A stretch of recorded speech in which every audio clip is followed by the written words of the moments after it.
അഫ്ഗാനിസ്ഥാനിൽ സൈനിക സാന്നിധ്യം സ്ഥാപിക്കാനുള്ള ട്രംപിന്റെ വ്യാമോഹത്തിന് തടയിട്ട് പാകിസ്ഥാനും റഷ്യയും ചൈനയും ഇറാനും. അഫ്ഗാനിസ്ഥാനിലും പരിസരത്തും സൈനിക താവളങ്ങൾ സ്ഥാപിക്കുന്നതിനെ എതിർത്തിരിക്കുകയാണ് ഈ 4 രാജ്യങ്ങൾ. കാബൂളിന്റെ പരമാധികാരത്തെയും ഭൂമിശാസ്ത്രപരമായ അഖണ്ഡതയും മാനിക്കണം എന്നാണ് ഇവർ ഉയർത്തുന്ന ആവശ്യം. അഫ്ഗാനിസ്ഥാനിൽ സൈനിക സാന്നിധ്യം സ്ഥാപിക്കാൻ US പ്രസിഡന്റ് ഡൊണാൾഡ് ട്രംപ് ശ്രമിക്കുകയാണ്. ഇതിനിടെയാണ് ഈ രാജ്യങ്ങളുടെ എതിർപ്പ് വരുന്നത്. UN പൊതുസഭയുടെ 80ാമത് സമ്മേളനത്തിൽ പങ്കെടുക്കാൻ എത്തിയപ്പോഴാണ് ഈ 4 രാജ്യങ്ങളുടെ വിദേശകാര്യമന്ത്രിമാർ യോഗം ചേർന്നത്. യോഗത്തിന് ശേഷം അഫ്ഗാൻ സൈനിക താവളങ്ങളെക്കുറിച്ചുള്ള സംയുക്ത പ്രസ്താവന പാകിസ്ഥാൻ വിദേശകാര്യ മന്ത്രാലയം പങ്കുവയ്ക്കുകയായിരുന്നു.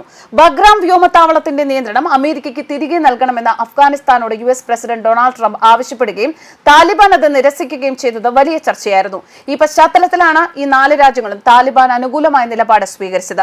തലസ്ഥാനമായ കാബൂളിന് വടക്ക് സ്ഥിതി ചെയ്യുന്ന അഫ്ഗാനിസ്ഥാനിലെ ഏറ്റവും വലിയ വ്യോമത്താവളമായ ബഗ്രാം താലിബാനെതിരായ 20 വർഷത്തെ യുദ്ധത്തിൽ US സൈനിക നടപടികളുടെ കേന്ദ്രമായിരുന്നു.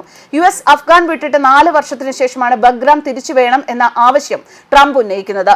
ഇല്ലെങ്കിൽ ശിക്ഷാ നടപടികൾ ഉണ്ടാകുമെന്ന് ട്രംപ് ഭീഷണിപ്പെടുത്തിയിരുന്നു.